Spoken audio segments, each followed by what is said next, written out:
Hello friends. आज हम इस वीडियो में समझेंगे तहरीक ए तालिबान की समस्या है क्या और अफगानिस्तान और पाकिस्तान की ये समस्या की जड़ है क्या और इस समस्या को ग्लोबल इंटेलिजेंस एजेंसीज ने किस तरीके से अपने अपने इंटरेस्ट के लिए इसको बढ़ावा दिया। अच्छा, ये टॉपिक समझने से पहले हमें समझना पड़ेगा कि इसकी समस्या चालू कहाँ से होती है और इसकी समस्या जहाँ से चालू होती है उस ईयर का नाम है 1988। 1988 में एक ऐसी घटना होती है जिसकी वजह से आज की ये सारी समस्या बनी हुई है। चालू करते हैं। ये सारा एपिसोड चालू होता है 1979 में, जब 1979 में सोवियत और अमेरिका की इंटेलिजेंस एजेंसी CIA के बीच में एक लड़ाई छिड़ जाती है और यहां से अफगानिस्तान का वॉर भी चालू हो जाता है। सवाल यह है कि इस वॉर में ऐसा क्या हुआ जिसकी वजह से आज टेररिज्म की समस्या भी आई। 1979 में जब CIA अपना वियतनाम की हार का बदला लेना चाह रही थी सोवियत से, तो उसे लगा कि अफगानिस्तान एक बेस्ट जगह है जियोपॉलिटिकली एंड स्ट्रेटेजिकली जहां ये बदला लिया जा सकता है। और उस बात के लिए 1979 में सोवियत और CIA में लड़ाई चालू हो जाती है और ये लड़ाई 1979 से चालू होकर 1988 में खत्म होती है और इस पूरी लड़ाई का नाम होता है मुजाहिदीन कैंपेन। अब इस मुजाहिदीन कैंपेन में क्या क्या फीचर्स थी वो हम समझते हैं। सबसे पहले तो ये वर्ड मुजाहिद का मतलब होता क्या है। मुजाहिद का मतलब होता है रिलीजियस फाइटर। रिलीजियस फाइटर्स तैयार किए गए। किसने तैयार किए? CIA ने तैयार किए। किसकी मदद से? सऊदी की मदद से। और कहां तैयार किए? पाकिस्तान अफगानिस्तान के बॉर्डर पर ISI की मदद से। तो पूरा नेटवर्क कुछ इस तरीके से था कि CIA ने सऊदी को बोला कि आप जाकर वहां पर कुछ नैरेटिव रन कीजिए और उस नैरेटिव रन करने के जरिए आप वहां पर लड़कों को, उन लड़ाकों को रेडिकलाइज कीजिए और रेडिकलाइज करने के बाद CIA ISI के जरिए वहां पर उन लड़कों को वेपनाइज करेगी और वेपनाइज करने के बाद, रेडिकलाइज करने के बाद उनको अफगानिस्तान में भेजा जाएगा और अफगानिस्तान में भेजने के बाद उनको लड़वाया जाएगा सोवियत के खिलाफ। ये पूरा आर्किटेक्चर रन कर रहा था उस वक्त। लेकिन यहां पर दो सबसे बड़े सवाल खड़े होते हैं कि मुजाहिद्स लड़ने पर मजबूर क्यों हुए और मुजाहिद्स को लड़ने के बाद मिलने क्या वाला था। पहली समस्या कि भाई मुजाहिद्स लड़ क्यों रहे थे, क्योंकि CIA को पता था कि अफगानिस्तान, पाकिस्तान, यहां पर बहुत डाइवर्सिटी है और डाइवर्सिटी को एक करने के लिए किसी एक कॉज का होना बहुत जरूरी है। इसलिए CIA ने सऊदी को यह बोला कि आप वहां पर एक नैरेटिव रन कीजिए और नैरेटिव ये होगा कि Islam is in danger. Islam is in danger क्योंकि इस्लाम एक बाइंडिंग फैक्टर की तरह काम करेगा सारी कम्युनिटीज के लिए। यही हुआ कि इस्लाम इन डेंजर को बेसिस बनाकर सारी कम्युनिटीज के जो लड़ाके थे, जो रिलीजियस फाइटर्स थे, वो अपनी अपने लिए लड़ने आ गए और सब ने अफगानिस्तान में सोवियत के खिलाफ लड़ाई चालू कर दी और इस पूरे एपिसोड का नाम था मुजाहिदीन कैंपेन। यह मुजाहिदीन कैंपेन एक कोल्ड वार का पार्ट था और यह खत्म होता है ईयर 1988 में और 1988 में साइन होता है एक डॉक्यूमेंट जिसका नाम होता है जिनेवा अकॉर्ड। जिनेवा अकॉर्ड जब साइन होता है इसका मतलब यह है कि सोवियत ने क्लियर कट अपनी एक हार मान ली। अब सोवियत ने अपनी हार मान ली, मुजाहिद्स जीत गए, CIA ही मुजाहिद्स को नर्चर कर रही थी। अब सवाल यह है कि अब क्या करेंगे 1988 में। लेकिन यहां पर एक बैकवर्ड लिंक यह भी है कि जब मुजाहिद्स को इस्लाम इन डेंजर के नाम पर यूनिफाई किया जा रहा था तो मुजाहिद्स ने बदले में CIA से एक प्रॉमिस भी मांगा था और वो प्रॉमिस ये था कि सेल्फ गवर्नमेंट हम लोग अफगानिस्तान में चाहते हैं। CIA ने भी कहा कि ठीक है, आप हमारी तरफ से लड़िए और जब लड़ाई खत्म होगी, जब सोवियत हारेगा, जब सोवियत रिट्रीट करेगा अफगानिस्तान से, तब हम आपको सेल्फ गवर्नमेंट देंगे अफगानिस्तान के अंदर। अब आप इस समस्या को समझ सकते हैं कि 1988 में साइन हो जाता है जिनेवा अकॉर्ड। 1988 में जिनेवा अकॉर्ड के बाद अब दो चीजें होनी चाहिए। सोवियत का रिट्रीट होना चाहिए जो कि हुआ और दूसरे प्रॉमिस के अकॉर्डिंग अब CIA को हेल्प करनी थी मुजाहिद्स को ताकि वो अपनी सरकार अफगानिस्तान के अंदर बना पाए। लेकिन इस दूसरे प्रॉमिस पर CIA धोखा दे गया और ये बात सबको पता है कि CIA टाइम टू टाइम अपने इंटरेस्ट के बेसिस पर सारे कंट्रीज को मिसयूज करता है। इंडिया का सिक्किम का केस भी सीआईए का ही है। दैट मीन्स अब कहानी यहां पर आगे बढ़ेगी और क्वेश्चन ये होगा कि सेल्फ गवर्नमेंट कैसे बनाई जाए। सीआईए विड्रॉ कर चुकी है। अब सीआईए जब विड्रॉ कर जाती है तो पिक्चर में आती है आईएसआई पाकिस्तान की। पाकिस्तान की आईएसआई फॉलो करती है एक पॉलिसी जिसको बोला जाता है strategic depth. Strategic depth IR में एक पॉलिसी होती है जिसके तहत अगर आप कोई भी 3 कंट्रीज लेते हैं तो उसमें पहली कंट्री अगर स्ट्रेटेजिक डेप्थ फॉलो कर रही है तीसरी कंट्री में दूसरी कंट्री के खिलाफ, तो इसका मतलब ये होता है कि पहली कंट्री तीसरी कंट्री में अपनी प्रेजेंस कुछ इस तरीके से बनाएगी कि दूसरी कंट्री का स्पेस नहीं मिल पाए। इसका मतलब क्या है कि अगर पाकिस्तान अफगानिस्तान के अंदर स्ट्रेटेजिक डेप्थ फॉलो करेगा अगेंस्ट द इंडिया, तो पाकिस्तान कुछ ऐसा पॉलिटिकल सेटअप या फिर सोशल फैब्रिक वहां पर डिजाइन करेगा कि इंडिया को वहां पर स्पेस नहीं मिल पाए। पाकिस्तान ने यही किया। पाकिस्तान ने देखा कि एक तरफ मुजाहिद्स अनस्टेबिलिटी बनाए हुए हैं और उनको चाहिए कि बेसिकली कि वहां पर एक सेल्फ गवर्नमेंट बन जाए। सीआईए पिक्चर से बाहर हो चुकी है। इस बीच में, इस गैप में मुजाहिद्स और सीआईए के गैप में आ जाती है आईएसआई, और आईएसआई उन मुजाहिद्स को इनवाइट करती है और साइन होता है एक important document that is Peshawar accord. और उस पेशावर अकॉर्ड में मुजाहिदीन की गवर्नमेंट बनाई जाती है स्ट्रेटेजिक डेप्थ की पॉलिसी के अकॉर्डिंग। कहानी यही नहीं रुकती है। पाकिस्तान की आईएसआई ने मुजाहिदीन गवर्नमेंट तो बना दी, लेकिन यहां पर वो मुजाहिद्स जो कि सीआईए के धोखे का बदला लेना चाह रहे थे कि सीआईए ने हमें 1979 से 1988 के बीच में यूज किया और उसके बाद हमें सेल्फ गवर्नमेंट भी बनाकर नहीं दी, इसलिए 1988 में ही कुछ मुजाहिद्स जैसे ओसामा बिन लादेन सऊदी से, अब्दुल्ला आजम सऊदी से, अल जवाहिरी इजिप्ट से, ये बनाते हैं अल कायदा, जिसका इंग्लिश में मतलब होता है द बेस। तो एक तरफ अल कायदा बन जाता है जो कि आतुर रहता है अमेरिका से बदला लेने के लिए, और एक तरफ पाकिस्तान कुछ मुजाहिद्स को उठाकर लेकर चलता है और बनाता है मुजाहिदीन गवर्नमेंट। लेकिन अब आप समझिए गेम को कि 2 फ्रंट चल रहे हैं, एक तरफ अल कायदा और एक तरफ आपका मुजाहिदीन गवर्नमेंट। मुजाहिदीन गवर्नमेंट जब बनती है 1992 में, तो मुजाहिदीन गवर्नमेंट, क्योंकि मुजाहिद्स में ऑलरेडी इंटरनल डिफरेंसेस होते हैं, इसकी वजह से ये गवर्नमेंट बहुत जल्दी कोलैप्स हो जाती है और अफगानिस्तान में हो जाता है सिविल वार। लेकिन पाकिस्तान वापस से स्ट्रेटेजिक पॉलिसी लगाता है, स्ट्रेटेजिक डेप्थ एक्वायर करता है और बनाता है एक नया ऑर्गेनाइजेशन दैट इज तालिबान इन 1994। अब हमारे पास एक तरफ अफगानिस्तान है, एक तरफ अल कायदा है, एक तरफ तालिबान है, एक तरफ पाकिस्तान है। इसमें 3 प्राइमरी स्टेक होल्डर्स हैं, तालिबान, अल कायदा एंड पाकिस्तान।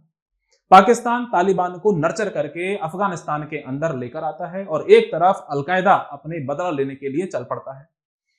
अल कायदा अपना बदला पूरा करता है 9/11 अटैक के नाम से। 9/11 अटैक कर देता है अल कायदा और उसके बाद अमेरिका अफगानिस्तान को इन्वेड भी कर देता है, क्योंकि अमेरिका को पता लग जाता है कि ये 9/11 अटैक करने वाले ये जो गैंग है, ये जो मुजाहिद्स हैं, ये जो रिलीजियस फाइटर्स हैं, ये वही हैं मुजाहिदीन कैंपेन के नाम पर जिनको मैं एक टाइम पर नर्चर किया करता था। ये अमेरिका को रियलाइज हो जाता है। अमेरिका फटाफट से अफगानिस्तान का इन्वेड करता है और यहां से प्रेजेंस चालू होती है यूएस की अफगानिस्तान के अंदर। अब अफगानिस्तान में यूएस की जो इंटेलिजेंस एजेंसी है सीआईए, वो ढूंढ रही होती है ओसामा और उसके गैंग को, उसके ग्रुप के मेंबर्स को। लेकिन यहीं पर जब सीआईए आईएसआई से इंटेलिजेंस इस बात की मांगती है कि आप हमें अल कायदा की इंटेलिजेंस दीजिए, अल कायदा के कैडर्स की इंटेलिजेंस दीजिए, ओसामा बिन लादेन के बारे में इंटेलिजेंस दीजिए, तब आईएसआई मना कर देती है। नतीजा क्या होता है कि 2007 तक आते आते अमेरिका इतना थक जाता है कि उसे ओसामा हाथ नहीं लगता है। अब बेसिकली वो आईएसआई को फाइनल वार्निंग देती है कि डियर आईएसआई, अगर आपने हमें इंटेलिजेंस नहीं दी अल कायदा के बारे में, ओसामा के बारे में, then we will bomb you now. ISI डर जाता है। सीआईए के सामने आईएसआई कुछ भी नहीं है, लेकिन आईएसआई की जरूरत सीआईए को पड़ती है, इसलिए CIA time to time ISI की मदद भी करती है। सीआईए की इस थ्रेट से आईएसआई ने डरकर अमेरिका को बोला कि ठीक है, मैं अब आपको अल कायदा की इंटेलिजेंस दूंगा, मैं आपको बताऊंगा कि अल कायदा के मेंबर्स कहां कहां हैं। अब आप ध्यान से सुनिए, जैसे ही आईएसआई सीआईए को यह बोलती है कि आपको अल कायदा की इंटेलिजेंस दी जाएगी, वैसे ही अलकायदा को ये बात पता चल जाती है और अलकायदा ये सोचता है कि now it is the time to teach a lesson to the ISI. अब अलकायदा समझता है कि आईएसआई, आपकी इतनी हिम्मत कि आप हमारी इंटेलिजेंस सीआईए को दोगे, अब हम आपको भी नहीं छोड़ेंगे। और यहीं पर छुपा है कॉन्सेप्ट तहरीके तालिबान पाकिस्तान का।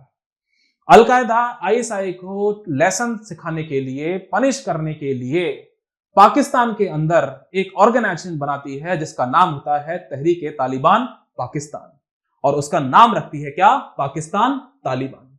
अब सवाल यह है कि इस ऑर्गेनाइजेशन को बैक कर रहा है, बना रहा है कौन? अलकायदा, और नाम रख रहा है क्या? तालिबान। ऐसा क्यों? ऐसा इसलिए बिकॉज 2006 और 7 तक आते आते अमेरिका अलकायदा और तालिबान दोनों को जब हिट कर रहा था तो उसे ये रियलाइज हुआ कि इसमें प्राइमरी रोल किसका है? अलकायदा और उसके मेंबर्स का और उसके कैडर्स का, ना कि तालिबान का। तो जो अमेरिका 9/11 अटैक के बाद अलकायदा और तालिबान दोनों को हिट करता है, वो 2006 और 7 तक आते आते सीआईए तालिबान को एक तरफ छोड़ देती है कि इसको बहुत पनिश किया जा चुका है, अब फोकस करते हैं किस पर? अलकायदा पर। लेकिन अलकायदा उनको मिल नहीं रहा होता है, इसकी वजह से अब आईएसआई को थ्रेट कर और अलकायदा की इंटेलिजेंस गैदर की जाती है। और यह बात जब अलकायदा को पता लगती है कि अच्छा, आईएसआई ने हमारी इंटेलिजेंस सीआईए को देना चालू कर दी, इसलिए अब अलकायदा पाकिस्तान की आईएसआई को पनिश करने के लिए पाकिस्तान के अंदर ही एक मिलिटेंट ग्रुप बनाता है जिसका नाम होता है तहरीके तालिबान पाकिस्तान। और वो नाम रखता है पाकिस्तान तालिबान, इसलिए क्योंकि अब वो वक्त था जब सीआईए तालिबान को पनिश नहीं कर रही थी। वो किसको पनिश कर रही थी? वो अलकायदा को पनिश कर रही थी। इसलिए अलकायदा ने यह नाम रखा पाकिस्तान तालिबान, ताकि ग्रुप का नाम जब तालिबान दिखेगा तो अमेरिका की सीआईए सोचेगी कि अच्छा, ये तो तालिबान है जिसे मुझे हिट नहीं करना है, लेकिन अंडर द कवर वो उसमें कौन किसके मेंबर्स होंगे? अलकायदा के ही मेंबर्स होंगे। तो यहां से अब आपको समझ में आ गया होगा कि तहरीके तालिबान की समस्या है क्या।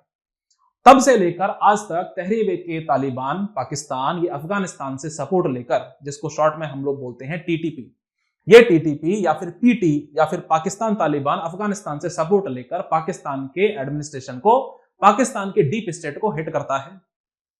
अच्छा, अब अफगानिस्तान इसको सपोर्ट क्यों करता है? क्योंकि अफगानिस्तान के भी पाकिस्तान के साथ कुछ इश्यूज हैं। जैसे सबसे बड़ा इश्यू है क्या? Durand line. डुरंड लाइन याद रखना कि ऐसी चीज है, एक हाइपोथेटिकल लाइन है अकॉर्डिंग टू द अफगानिस्तान, जिसने लाइन के दोनों तरफ पश्तून कम्युनिटीज को डिवाइड कर दिया था। लेकिन सच्चाई यह भी है कि कोई भी अफगानिस्तान का रिजीम आज तक डुरंड लाइन को एक्सेप्टेंस नहीं देता है। इसका मतलब यह है कि पाकिस्तान चाहे डुरंड लाइन को ही बॉर्डर माने between Afghanistan and Pakistan, but Afghanistan का रिजीम इस बात को एक्सेप्टेंस नहीं देता है। और अफगानिस्तान कुछ पाकिस्तान के इलाकों को भी क्लेम करता है on the grounds of Pashtun community. और यहीं से आपकी अफगानिस्तान और पाकिस्तान की समस्या चालू होती है। आई थिंक आपको दोनों फ्रंट क्लियर हो गए होंगे कि अफगानिस्तान और पाकिस्तान की समस्या क्या है, डुरंड लाइन की समस्या क्या है, तहरीके तालिबान पाकिस्तान जिसके नाम में है तालिबान लेकिन एक्चुअली में वो अलकायदा ही है। तो आज की डेट में दैट मींस आपको ये क्लियर हो जाना चाहिए कि Tehreek-e Taliban Pakistan is nothing other than the al Qaeda. अच्छा, अब टीटीपी के कुछ आइडियोलॉजीज थी, कुछ इसके वक्स थे। आइडियोलॉजीज, इसके ऑब्जेक्टिव्स ये हैं कि ये शरिया लॉ ये पूरे पाकिस्तान के या फिर अपने इलाकों में एनफोर्स करवाना चाहता है। अब जो मैंने आपको बताया उससे आपको यह भी समझ में आ गया होगा कि अलकायदा क्योंकि दुश्मन है अमेरिका का, इसलिए दुश्मन हुआ नाटो का, और क्योंकि आईएसआई सपोर्ट कर रही थी सीआईए को, तो कायदे से यहां पर टीटीपी जो कि अलकायदा ही है वो नाटो को भी अपोज करेगा। इसके बाद अगर हम देखें कि आज की डेट में समस्या क्या है, समस्या यह है कि पाकिस्तान के रिजीम ने टाइम टू टाइम 2007 के बाद टीटीपी से एक पीस एस्टैब्लिश करने की कोशिश की, जैसा कि अटेम्प्ट हुआ था 2014 में, लेकिन ये पीस टॉक्स भी क्या हो गई? फेल हो गई बिकॉज ऑफ म्यूचुअल डिस्ट्रस्ट। अब यहां पर समस्या ये है कि आज की डेट में ये जो क्राइसिस है ये क्या है? आज की डेट में क्राइसिस ये है कि अफगानिस्तान और पाकिस्तान आपस में एक तरीके से अनस्टेबल बने हुए हैं, क्योंकि जब से अफगानिस्तान में तालिबान आया है तो तालिबान क्या है? एक अफगान ग्रुप है, और अभी मैंने आपको बताया कि कोई भी अफगान ग्रुप ने आज तक डुरंड लाइन को एक्सेप्टेंस नहीं दी है और ना ही देगा। तो तालिबान का आना अफगानिस्तान के अंदर ये पाकिस्तान को लगा कि ये मेरे लिए फायदे की बात है, क्योंकि ये वही तालिबान है जिसको मैंने 1994 में बनाया था। लेकिन क्योंकि तालिबान एक अफगान ग्रुप है, तो पाकिस्तान की आईएसआई ये भूल जाती है कि वो कभी भी डूरन लाइन को एक्सेप्ट नहीं करेंगे और पाकिस्तान के कुछ इलाकों को भी क्लेम करेंगे। और यही कारण है अफगानिस्तान और पाकिस्तान की अनस्टेबिलिटी का, जो कि आपस में मैनिफेस्ट करती रहती है वॉयलेंस की फॉर्म में। और अभी भी यही हुआ जब क्रॉस अटैक्स हुए around the Durand line. Afghanistan ने भी अटैक क्लेम किए, पाकिस्तान ने भी अटैक क्लेम किए, दोनों में नेगोशिएशंस हुआ, लेकिन बात नहीं बन पाई। और यहां पर पिक्चर आता है किसका? इंटेलिजेंस एजेंसीज का। अब यहां पर इंटेलिजेंस एजेंसीज के आप गेम को समझिए। अफगानिस्तान की क्राइसिस को अगर आप समझ गएंगे तो उसकी लोकेशन की इंपॉर्टेंस को भी समझते होंगे। इसकी लोकेशन इतनी जरूरी है कि आप अफगानिस्तान से कहीं भी जा सकते हो, मिडिल ईस्ट भी जा सकते हो, यूरोप भी जा सकते हो, आप साउथ ईस्ट एशिया भी जा सकते हो, आप इंडियन ओशन की तरफ भी जा सकते हो, अदर देन द रिसोर्सेस। इसकी वजह से CIA, MSS, Turkey, Saudi, Russia, India, सब लोग इस अफगानिस्तान में अपना अपना स्टेक देखते हैं। नतीजा यह है कि आज की डेट में भी अफगानिस्तान अनस्टेबल बना हुआ है और आगे भी बनेगा। और इस बात के लिए, इस अफगानिस्तान के लिए एक बात बोली जाती है जिसका नाम है that Afghanistan is graveyard of empires. That means clear cut Afghanistan पर कोई भी कभी भी कब्जा नहीं कर पाया है, सबको एंडिंग में डिफीट ही मिला है। और इसलिए लास्ट में इंडिया के कंटेक्स्ट में एक बात और बोली जाती है that Afghanistan was a problem for India and is a problem for India and will be a problem for India. I hope आपको ये TTP की समस्या समझ में आई होगी। और लास्ट में एक क्वेश्चन है कि Tehrik-e-Taliban Pakistan has emerged as one of the deadliest militant organization in the South Asia. Analyze its origins, objectives, area of operation and linkages with other groups. Discuss the challenges posed by its activities to regional security. अब इस question के सारे part को आप अच्छे से समझ सकते हैं कि तालिबान की समस्या है क्या, टीटीपी क्या है, जिसको हम तालिबान, पाकिस्तान तालिबान के नाम से बोलते हैं, लेकिन एक्चुअली में वो अलकायदा ही है। आई होप आपको ये वीडियो अच्छा लगा होगा। Thank you.